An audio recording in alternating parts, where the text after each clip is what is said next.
नमस्कार, मैं हूं पुनीत पाठक और आप देख रहे हैं मध्य प्रदेश की बात। बहुत स्वागत है आप सबका। मध्य प्रदेश में अब एक नए तरह की सियासत है, नए दौर की सियासत है। पहले दिल्ली या फिर उत्तर प्रदेश में इस तरह की सियासत देखी सुनी थी, लेकिन अब यहां इसका चलन कुछ ज्यादा ही बढ़ रहा है। हम बात करें नाम बदलने की पॉलिटिक्स का। एक नाम बदलने की होड़ सी दिख रही। खास बात यह कि अभी तक शहर और मोहल्लों के नाम बदलने की बात होती थी, लेकिन मध्य प्रदेश में अब तो यह जातिगत व्यक्तिगत स्तर तक बात पहुंच गई और बयानबाजी ऐसी कि ऐसा लगता है कि सारी राजनीति इसके इर्द गिर्द है। राजनेता एक दूसरे पर नाम बदलने को लेकर जमकर तीखा प्रहार बोल रहे हैं, तंज कस रहे हैं।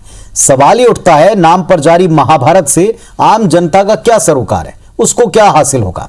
इस पर दोनों पक्षों को सुनेंगे। पहले एक रिपोर्ट देख लीजिए।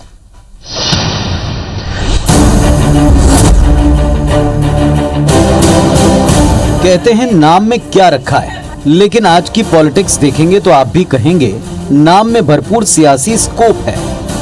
नाम बदलने की सियासत ने मध्य प्रदेश का रुख कर लिया है। शुरुआत भोपाल से करते हैं, जहां भोपाल सांसद साध्वी प्रज्ञा ठाकुर और पीसी शर्मा आमने सामने। पहले सुनते हैं प्रज्ञा ठाकुर को। आखिर वो क्यों कांग्रेस नेता पीसी शर्मा पर इतनी बिफर गईं? दरअसल प्रज्ञा ठाकुर का तीखा बयान पीसी शर्मा के उस राजनीतिक स्टंट पर आया जिसमें उन्होंने केंद्रीय स्वास्थ्य मंत्री हर्षवर्धन को गौमूत्र की शीशी भेजी थी। बस फिर क्या था, मध्य प्रदेश की राजनीति में नए तरह का भूचाल आ गया। गौमूत्र की शीशी से ऐसा जिन्न निकला कि साध्वी प्रज्ञा ने पीसी शर्मा को न सिर्फ लताड़ा बल्कि उन्हें ऋषि का पुत्र रावण तक कह दिया। साध्वी के इस तीखे रिएक्शन से कांग्रेस के विधायक पीसी शर्मा भी तिलमिला गए। उन्होंने भी उसी भाषा में साध्वी प्रज्ञा पर हमला बोला। ऋषि का पुत्र रावण हो सकता है उसी प्रकार से, क्योंकि उसी ब्राह्मण के पुत्र जो यहाँ लोगों ने विधायक बना दिया उसने हमारी गौ माता का अपमान किया। मैंने जो गौमूत्र अर्थ लिया उसकी मैंने महत्ता बताई, उसने अपमानित शब्द बोले और अपमानित। जहाँ तक मेरे नाम का सवाल है, जो लोग महात्मा गांधी राष्ट्रपिता के विरोधी हैं, वो गोडसे के समर्थक हैं, इनसे थोड़ी ये देश चलेगा, ये महात्मा गांधी से चलेगा। और खुद प्रधानमंत्री ने इनके खिलाफ कहा था कि इनको कभी माफ़ नहीं करूँगा। तो ये मेरा नाम छोड़े, मुझे गर्व है जहाँ मैं पैदा हुआ हूँ। साध्वी प्रज्ञा ने पीसी शर्मा को नाम बदलने की सलाह दी तो ग्वालियर में भी बयानों के बाण चलने शुरू हो गए। यहाँ विवाद की शुरुआत ग्वालियर का नाम बदलने के प्रस्ताव से हुई। मध्य प्रदेश कांग्रेस कमेटी ने प्रस्ताव पारित कर ग्वालियर का नाम रानी लक्ष्मीबाई के नाम पर करने की मांग की, जिस पर बीजेपी सांसद ज्योतिरादित्य सिंधिया ने कांग्रेस पर तीखा हमला करते हुए कहा कि नाम तो कांग्रेस को अपना बदल लेना चाहिए। प्रधानमंत्री मोदी का जिक्र करते हुए सिंधिया कहते हैं कि प्रधानमंत्री सही कहते हैं, कांग्रेस पार्टी नामदारों की पार्टी है जबकि बीजेपी कामदारों की। इधर सिंधिया ने कांग्रेस पर हमला बोला तो ग्वालियर से कांग्रेसी विधायक सतीश सिकरवार ने सिंधिया को ही आड़े हाथों ले लिया। सिकरवार ने सिंधिया को नाम बदलने की नसीहत दे दी। वहीं दिग्विजय सिंह ने ग्वालियर का नाम बदलने की वकालत की, जबकि हिंदू महासभा ने ग्वालियर के सराफा बाजार का नाम शहीद अमरचंद बाठिया के नाम पर करने की मांग की। नाम बदलने की बात है, कांग्रेस को और कुछ नहीं दिखता। जब महामारी पूरे विश्व में और देश में भी फैल रही है, चाहे प्रादेशिक स्तर हो, चाहे ग्वालियर के स्तर पे हो, चाहे देश के स्तर पे हो, केवल राजनीति करनी। कांग्रेस की शक्ल है नामदारों की और बीजेपी की शक्ल है कामदारों। हम तो प्रशंसक रहे हैं, लेकिन ग्वालियर का नाम क्यों रखा गया? कोई सिंधिया परिवार पर नहीं रखा गया, ये ग्वालियर ऋषि थे, उनके नाम पर ग्वालियर का नाम रखा गया है। तो इसके बारे में जो भी निर्णय हो, झांसी की रानी का तो नाम वैसे ही झांसी में है, पूरे देश में है। नाम में क्या रखा है, लोग तो चेहरे भी भूल जाते हैं, लेकिन अब लगता है कि सियासत में नाम की पॉलिटिक्स की एंट्री ऐसी हुई है कि मानो नाम में ही सब कुछ रखा है। शहर, जगह, गली, संस्थानों तक के नाम बदलने की सियासत शुरू हो गई, जो व्यक्तिगत स्तर तक पहुंच रही है। आज के माहौल को देखकर लगता है कि असल मुद्दों की चिंता नेताओं को कतई नहीं है। सब अपनी अपनी सियासी रोटियां सेकने में जुटे हैं। अब देखना होगा कि नाम की पॉलिटिक्स छोड़कर असल मुद्दों की तरफ नेता कब तक लौट पाते हैं। नासिर गौरी, IBC 24, ग्वालियर। और इस वक्त हमारे साथ में पैनल पे दो लोग जुड़े हुए हैं। अब्बास हफीज साहब हैं कांग्रेस पार्टी की तरफ से और केजी पाठक साहब हैं भारतीय जनता पार्टी की तरफ से। इन दोनों से चर्चा करके ये जानने समझने की कोशिश करेंगे कि दरअसल नाम को लेकर इस वक्त जो और जिस तरह की पॉलिटिक्स प्रदेश में छाई है, जैसे एक दूसरे पर आरोप, जैसे एक दूसरे पर वार पलटवार हैं, इनसे प्रदेश की जनता को क्या मिलेगा। लेकिन सबसे बड़ी बात यह कि अब ये व्यक्तिगत स्तर पर क्यों पहुंच रही है। अब्बास हफीज साहब से पूछते हैं। अब्बास साहब, नाम को लेकर, नाम बदलने को लेकर पहले भी बातें होती रही, लेकिन अब ये व्यक्तिगत स्तर पर लोग एक दूसरे का नाम बदलने की बातें कहने लगे। प्रदेश की जनता को इससे निश्चित तौर पर कुछ नहीं मिलेगा, लेकिन ये व्यक्तिगत स्तर पर क्यों पहुंच रहे हैं? देखिए, सबसे पहली बात तो पुनीत जी, बहुत वाजिब सवाल है आपका, और मैं उस पक्ष में हमेशा रहता हूँ। कांग्रेस पार्टी भी इस पक्ष में रहती है, किसी पे व्यक्तिगत हमले नहीं किए जाएं। व्यक्तिगत हमलों पे करने पर आएंगे तो एक दूसरे पे शायद एक लंबी कतार लग जाएगी और वो खत्म नहीं होंगे। हमारी पार्टी के एक बड़े वर्ग ने मांग की कि ग्वालियर का नाम महारानी लक्ष्मीबाई के नाम पे किया जाए। महारानी लक्ष्मीबाई हमारी शान शक्ति है, मुझे लगता है उस पर किसी को आपत्ति होनी भी नहीं चाहिए। सिंधिया जी का उसके ऊपर जवाब देना भी मुझे सही समझ में नहीं आता, उनको तो कहना चाहिए था हाँ कर दिया जाए। भोपाल का नाम राजा भोज की नगरी के नाम पे होने की बात अगर भारतीय जनता पार्टी कहती है तो ऐसा ही वो भी है। ग्वालियर का नाम भी, ग्वालियर क्या उसका मायने हो सकता है वहाँ के लोगों के अंदर हो आस्था, तो वहाँ के लोगों को भरोसे में रख के ही आगे जाना चाहिए, ये बात सही है। लेकिन व्यक्तिगत हमला किसने किया है ये आपको भी मालूम है, ये माननीय हमारे पाठक जी को भी मालूम है, ये मुझे भी मालूम है। व्यक्तिगत हमला एक उस महिला ने किया है जो हमारी सांसद है, माननीय है हमारी, और सांसद की जो इज्जत है वो सब उनके लिए है, सम्मान है। लेकिन क्या कहा उन्होंने, वो बहुत ही स्तर आगे से नीचे जाके है। मतलब इस तरह का बयान का शायद भारतीय जनता पार्टी के हमारे पाठक साहब भी समर्थन कभी नहीं कर सकते। और ये उन सांसद महोदया के मुंह से निकली बात है जो मशहूर ही इस बात के ऊपर है। हमारे भोपाल की सांसद है, मैं भोपाल का ही हूँ, मैं तो लोकसभा में आता हूँ उनकी, और भोपाल ने उनको चुन के गलती कर दी शायद। वो इस तरह के बयान तो उन्होंने नाथूराम गोडसे को लेकर भी दिए, क्या बताया आप सब जानते हैं। स्वतंत्रता के लिए किस तरह का सेनानी बता दिया, और गांधी जी के हत्यारे को उन्होंने महिमंडन किया पार्लियामेंट में खड़े होकर। और माननीय मोदी जी ने उनके बारे में कहा कि वो उन्हें कभी दिल से माफ़ नहीं कर पाएंगे। ज़बान की वैल्यू होती है, कीमत होती है, मोदी जी की भी बात की वैल्यू है, कीमत है। उन्होंने कहा कभी नहीं माफ़ कर पाएंगे। तो मुझे लगता है भाजपा के लोग उनको डिफेंड भी नहीं कर पाएंगे। लेकिन किसी के गोत्र पे चले जाना, किसी के जात पात पे चले जाना और उसके ऊपर इस तरह की टिप्पणी ये अनुचित है। हमने बहुत चाहा कि सांसद महोदया भोपाल में किसी विकास कार्य करते हुए दिखें। कोरोना में लोग तड़प रहे थे, उस वक्त भी उनकी बयानबाजी बंद नहीं हुई थी। धरातल पे आके काम नहीं करती हैं, बहाना है एक बहुत बड़ा उनके साथ बीमारी का। लेकिन अगर बयान देने पे आए तो इस तरह के बयान देती हैं जिसको भारतीय जनता पार्टी की फजीयत होती है। हमारी तरफ से अगर मांग की गई है तो शहर के नाम की है, हमने लेकिन आप शायद भूल रहे हैं कि कांग्रेस पार्टी के नाम के आगे सांसद हटा दे। सिंधिया जी के नाम बदलने को लेकर या सिंधिया जी के ऊपर भी कुछ कमेंट कर दिया, इसमें कोई पीछे नहीं है, कोई किसी से कम दिखाई नहीं पड़ता। शुरुआत कहां से होती है, अंत कहां पर होता है, कौन शुरुआत करता है और अंत कैसे होता है, ये एक होड़ दिखाई पड़ती है। केजी पाठक साहब उत्तर देंगे। ये इतनी संयमित अनुशासित पार्टी, लेकिन एक सदस्य ऐसा जो लगातार ऐसे बयान, ऐसे वक्तव्य देता है कि पार्टी की कई मंचों पर फजीहत करा चुका है, जवाब देना मुश्किल कर चुका है। एक बार फिर व्यक्तिगत स्तर के ऊपर हमला, क्या मिलेगा प्रदेश को, भोपाल को या किसी भी शहर को? देखिए पुनीत जी, मैं आज तर्क संगत बात ही करूंगा और तर्कों के माध्यम से पेश करूंगा। इस डिबेट की शुरुआत हुई है नाम बदलने पर से, तो मैं बोलना चाहूंगा कि भारत में नाम बदलने का सबसे बड़ा कारण मुस्लिम विदेशी आक्रमणकारियों द्वारा भारत की पहचान जो नगर रहे हैं, जो हमारी सांस्कृतिक धरोहर रही हैं, उनको लूटना, उनको तोड़ना और उसके बाद विजेता के तौर पर अपनी पहचान स्थापित करने के लिए नाम बदलने का उपयोग किया गया है। जहां तक ग्वालियर की बात है तो ग्वालिपा नामक एक ऋषि हुए थे, वहां पर कछवाहा एक राजा हुआ करते थे 6वीं-7वीं शताब्दी के आसपास। जब वो बीमार हुए, उनको त्वचा रोग हुआ, तो ग्वालिपा मुनि द्वारा उन कछवाहा शासक जो राजा थे ग्वालियर के, उनका उपचार किया गया और वो ठीक हुए। उनको सम्मान देने के लिए कछवाहा राजा ने ग्वालपा जो पर्वत है उस पर दुर्ग बनाकर ग्वालियर नाम बनाने का या देने का काम किया था। तो मैं समझता हूं वह एक सांस्कृतिक नाम है, ऋषि के ऊपर नाम है। हाँ, भारतीय जनता पार्टी ने जो नाम बदले हैं उनके पीछे कोई ना कोई कारण रहा है, तर्क रहा है। प्रयागराज भारत के पुराणों में पूर्वजों द्वारा स्थापित नाम था, लेकिन किसी कारण से लूट के बाद उसका नाम इलाहाबाद हो गया। भारतीय जनता पार्टी की सरकार और केंद्र में जब भारतीय जनता पार्टी की सरकार आई तो राज्य और केंद्र ने मिलकर उसको वापस हमारे पुराने गौरव के नाम को स्थापित किया और प्रयागराज नाम दिया। उसी प्रकार से अयोध्या हम जाते थे तो फैजाबाद जंक्शन पड़ता था, उसका नाम हमने अयोध्या जंक्शन करने का काम किया। होशंगाबाद मध्य प्रदेश सरकार ने, शिवराज सिंह चौहान जी की सरकार ने नर्मदापुरम नाम करने का काम किया, क्योंकि सब जानते हैं होशंगाशाह एक लुटेरा था, उसने होशंगाबाद को लूटा, वहां के मंदिरों को खंडित किया और अपनी पहचान स्थापित करने के लिए विजेता की उसका नाम होशंगाबाद रख दिया। इसलिए भारतीय जनता पार्टी की मध्य प्रदेश सरकार ने उसको पुनः नर्मदापुरम करने का काम किया है।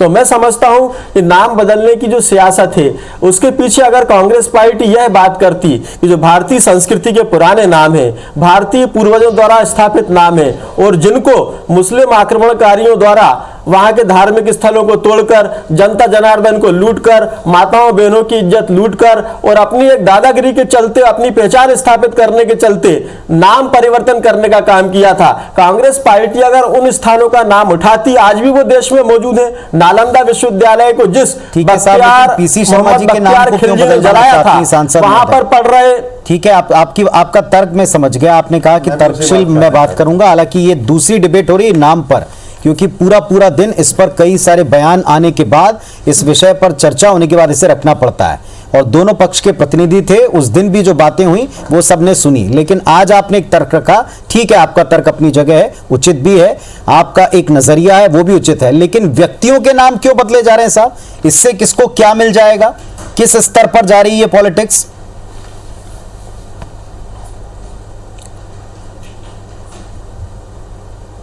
बोले पाठक साहब, आप ही से पूछ रहा हूं। आप ही से जवाब। देखिए, नाम में मैं समझता हूं कि किसी भी प्रकार के व्यक्तिगत नाम को बदलने की सियासत या बात किसी भी राजनेता को करे, उससे भारतीय जनता पार्टी सहमत नहीं है। किसी का यह व्यक्तिगत मत हो सकता है, लेकिन नाम में क्या रखा है उसका जवाब मैं यहां पर जरूर देना चाहूंगा। सब जानते हैं कि फिरोज गांधी का ओरिजिनल नाम फिरोज खान था, उनके पिता का नाम जहांगीर खान था। आप मैं प्रश्न पूछना चाहता हूं, फिरोज खान के बेटे का नाम राजीव खान तो नहीं है, राजीव खान के बेटे का नाम फिरोज खान के बेटे का नाम फिरोज खान के बेटे का नाम राजीव खान क्यों नहीं है, और राजीव खान के बेटे का नाम राहुल खान क्यों नहीं है? एंटोनिया माइनो सोनिया गांधी क्यों बनी? एंटोनिया माइनो का नाम क्यों बदला गया भारत में आने के बाद? ये केजी पाठक साहब एक सवाल का उत्तर दे दें। आप एक सवाल का उत्तर दें, एक सवाल का उत्तर देने। केजी पाठक साहब, केजी पाठक साहब एक सवाल का उत्तर दें। जैसे आपके पास एक तर्क है, किसी भी व्यक्ति के नाम को रखने का अधिकार उसके माता पिता परिवार का होता है, ये तय करने, क्या अब ये भी काम पार्टियां ही करने लगेंगी कि किसका क्या नाम होना चाहिए, और वो भी उनका जो विरोधी पक्ष है उनके नाम बदलने? मैं इसी की बात कर रहा हूं, जो आप एक पक्ष में कहते हैं कि साहब नहीं, हम व्यक्तिगत स्तर पर नहीं जाएंगे, लेकिन आप अगले ही तर्क सारे व्यक्तिगत देते हैं। चलिए अब्बास हफीज साहब इसका उत्तर दे दें जल्दी। देखिए, सबसे पहली बात जो इन्होंने कहा, मुझे घोर आपत्ति है, झूठी बात कही और बिल्कुल झूठे, जिसको ये साबित कभी नहीं कर पाएंगे इनकी व्हाट्सएप यूनिवर्सिटी के ज्ञान से। मैं साबित करूंगा, मैं अभी साबित करने को तैयार हूं। आप बैठकर झूठ बोल रहे हैं। सोनिया गांधी, आप अभी मेरे बीच में चिल्ला रहे थे। सोनिया गांधी का नाम एंटोनियो माइनो नहीं है क्या? आप फिरोज गांधी के नाम, सोनिया गांधी का नाम एंटोनियो माइनो नहीं है क्या? फिरोज गांधी का नाम फिरोज गांधी नहीं है। गांधी सरनेम उनको नेहरू जी की विरासत बचाने के लिए इंदिरा गांधी से विवाह करने के बाद दिया गया था। इतिहास का कोई ज्ञान नहीं, इतिहास का मुझे ज्ञान है। इतिहास को आप लोगों ने जो 70 साल में इतिहासकार खरीद कर इतिहास लिखाने का काम किया है, आप लोगों ने 70 सालों में कांग्रेस पार्टी ने, पंडित जवाहरलाल नेहरू ने इतिहासकारी को खरीद कर पैसे देकर एक छोटा सा एक काम करते हैं। अब्बास हफीज साहब और केजी पाठक साहब, आप भूल गए कि हम विषय क्या लेकर चले थे, और आज आप जिसको डिस्कस कर रहे हैं, मेरा सवाल ही वहीं से शुरू होता था कि एक तरफ आपके बड़े नेता सांसद महोदय कहते हैं हम कामदार वाले हैं, हम काम की बात करते हैं, और आप किसके नाम के ऊपर आप पीछे पड़ गए। ये किस तरह की पॉलिटिक्स खेल रहे हैं साहब आप? इससे किसको क्या मतलब है, इसको किससे क्या सरोकार है? थोड़ा सा इस पर गौर करके देखिएगा। जी पाठक साहब एक तर्क दे रहे थे, बता रहे थे कि नाम का कितना महत्व होता है और नाम का महत्व करते करते व्यक्तिगत स्तर पर वो चले गए। अब्बास हफीज साहब, अपना पक्ष आप रखें, नाम की पॉलिटिक्स में पर्सनल अटैक क्यों हो रहा है? कोई मुद्दे नहीं बचे हैं प्रदेश में, कोई और ऐसी चीजें नहीं जिन पर आप बात कर सकें? देखिए मैं भी अगर यहाँ पुनीत जी हम सोच अब हमें जो तो हमें बचा है, मुझे लगता है कि हमें बहुत धैर्य से हम सबको मुझे और पाठक साहब को बात करनी चाहिए, जनता देख रही। मैं कहता हूँ कि व्यक्तिगत टिप्पणी अगर सांसद महोदया ने की तो पाठक साहब भी व्यक्तिगत टिप्पणी करने पहुंच गए, तो ये नहीं करना चाहिए। आज मुद्दे क्या हैं? आज मुद्दे बहुत उससे आगे बढ़कर हैं, जनता परेशान है। शहरों के नाम की बात कही पाठक साहब ने, तो मैं कहता हूं चलिए ठीक है, तर्क मान लेते हैं। आप आक्रमण जिन्होंने किया उनके नाम हटाना चाहते हैं, मैं सहमत हूं इस बात से, कोई आपत्ति नहीं करेगा। बहुत सारी चीज़ें की आपने, आपत्तिजनक कहीं लगी तो भी उसको नेशनल इंटरेस्ट के अंदर देख के लोगों ने अपने कदम पीछे हटाए। भोपाल का नाम भोपाल है, ये राजा भोज की नगरी है, राजा भोज के ज़माने से उन्होंने भी भोपाल रखा था। अब भोपाल कोई नवाबी नाम तो है नहीं, भोपाल और नवाबी नाम भी है तो यहीं के लोग थे, और कोई ऐसे आक्रमण करने वालों का नाम तो था नहीं भोपाल, भोपाल का तो कोई वो ही नहीं है। अब भोपाल के नाम को अगर भोजपाल करने की मांग भारतीय जनता पार्टी कर सकती है, मैं व्यक्तिगत तौर पर उसके खिलाफ हूं। मैं तो कहता हूं गुरु नानक नगर कर दीजिए, बाबा गुरु नानक के नाम पे पूरे शहर का नाम कर दिया जाए, सिर्फ ईदगाह का नाम क्यों किया जाए? इसके ऊपर कोई ध्यान नहीं देगा। सबसे बड़ा विषय यह है कि प्रज्ञा जी कहती हैं कि भाई नाम बदलना उचित नहीं है, समझ में आता। सांसद महोदया कहती हैं कि नाम बदलने की आप राजनीति कर रहे हैं, सही नहीं, समझ में आता। पर पीसी शर्मा जी के उन्होंने नाम में से शर्मा हटाने को कहा उनसे, ये आप देखिए बहुत गहरी टिप्पणी है। मतलब उन्होंने सीधे सीधे कह दिया या तो आप मतलब समाज से ब्राह्मण हट जाओ या फिर आप धर्म से हिंदू मत रहो। तो ये कोई ठेकेदार थोड़ी है, हम सब हिंदी कल्चर से आते हैं, हिंदू कल्चर से आते हैं, सब लोग हैं, हिंदू हैं, मुसलमान हैं, सिख हैं, ईसाई हैं, भारत के अंदर रहे हैं। पाठक साहब मेरे भाई हैं, मैं इनका भाई हूं, हम सब लोग एक दूसरे से जुड़े रहे हैं। इस तरह की विभाजनकारी बातें इस बात का पर्सनली आपका हमारा सबका अपना एक नाम जो माता पिता ने रखा, दोनों अलग, उसको कोई चेंज करने के बारे में कोई ऐसी टिप्पणी करेगा, जाहिर तौर पर उस पर एक तीखा जवाब आएगा, सारी बहस उस पर जा टिकेगी, बजाय असल मुद्दों के। मुद्दे की कोई बात की हो सांसद महोदय ने जिस पर पूरे देश में कोई नेशनल डिबेट छिड़ी हो, ऐसा मुझे तो याद नहीं पड़ता। जब उन्होंने कोई मुद्दे पर बात कही है, या तो शर्मिंदगी हुई या कभी माफ नहीं कर पाएंगे जैसे स्टेटमेंट आए, तो उसको डिफेंड क्यों किया जाता है? हर बार इसे डिफेंड क्यों कर रहे हैं? और इसको डिफेंड यही पूछ रहा हूं, क्या आप समर्थन करते हैं? आप समर्थन करते हैं क्या इस बयान का? तो बोल दीजिए जी। भारतीय जनता पार्टी साफ तौर पर स्पष्ट अपना रवैया रखती है कि मुद्दों पर आधारित, जिनसे देश का भला हो, उन मुद्दों पर आधारित किसी भी डिबेट में भाग लेना चाहिए, ऐसे वक्तव्य देना चाहिए। और अगर ये बोला है सांसद जी ने, निश्चित तौर पर वो स्पष्ट करेंगी, उन्होंने किस प्रकार से बोला है वो कारण भी बताएंगी। लेकिन मेरा यहाँ पर ये मानना है कि नाम की सियासत नहीं होना चाहिए, काम की सियासत होना चाहिए। नाम की सियासत वहाँ होना चाहिए जहाँ मैंने अपने बातों के माध्यम से स्पष्ट किया जो हमारी पहचान है। अगर उनको हम पुनः स्थापित करने का प्रयास करते हैं तो मैं समझता हूं कांग्रेस पार्टी को भारतीय जनता पार्टी का साथ देना चाहिए। रही बात नाम की सियासत करने की, तो आपने अभी जिक्र किया था कि माता पिता का नाम क्यों बदला जाए, तो एंटोनियो माइनो का नाम बदलकर सोनिया गांधी क्यों रखा गया? एंटोनियो माइनो का नाम भी तो उनके माता पिता ने बड़े प्यार से रखा था इटली में। भारत आने के बाद सोनिया गांधी ये व्यक्तिगत अधिकार होना चाहिए या किसी पार्टी का अधिकार होना चाहिए? मेरा सवाल आपने शायद ढंग से सुना नहीं। ये व्यक्तिगत अधिकार होना चाहिए किसी व्यक्ति का, पारिवारिक अधिकार होना चाहिए, या ये अधिकार पार्टियों को होना चाहिए कि आपका मेरा नाम क्या होगा? अगर आज यहां से किसी व्यक्ति का नाम मैं बदलना चाहूं, किसी पार्टी विशेष का व्यक्ति होने के नाते क्या उचित लगेगा? मैं यानी किसी भी व्यक्ति के बारे में बात कर रहा हूं, आप अपने ऊपर भी लेकर देख सकते हैं। देखिए ये तो व्यक्तिगत और पारिवारिक एक मसला है ना, कौन क्या नाम रखेगा, क्या बदलेगा। पुनीत जी, राजनीति में आने के बाद कुछ भी व्यक्तिगत नहीं रह जाता। देश की जनता को ये जानने का और पूछने का अधिकार है कि एंटोनियो माइनो बहुत अच्छी बात आपने कैसे बनी। देश की जनता बहुत अच्छी बात आपने की। तो क्या राजनीति में आने के बाद अनर्गल बातों पर राजनीति करने का हक रह जाता है? क्या सांसद बनने के बाद में इलाके के मुद्दे छोड़कर इस तरह की राजनीति करने का हक रह जाता है? लेकिन एंटोनियो माइनो सोनिया गांधी कैसे बनी? एंटोनियो माइनो सोनिया गांधी कैसे बनी? मैं जवाब दूंगा। जल्दी दीजिए। देखिए वैसे तो भारतीय जनता पार्टी के जो विचारधारा के जो दल हैं, जो विचारधारा के संगठन है, वो कहते हैं कि सब हिंदू हो जाओ। नहीं। अब एक महिला जो है वो एंटोनियो माइनो सोनिया गांधी कैसे बनी, ये भारत की जनता को जानने का हक है और बताने का हक है। चलिए, अब एक सवाल का जवाब आप जरूर दीजिएगा अपनी जनता को, पाठक साहब भी आप जरूर दीजिएगा।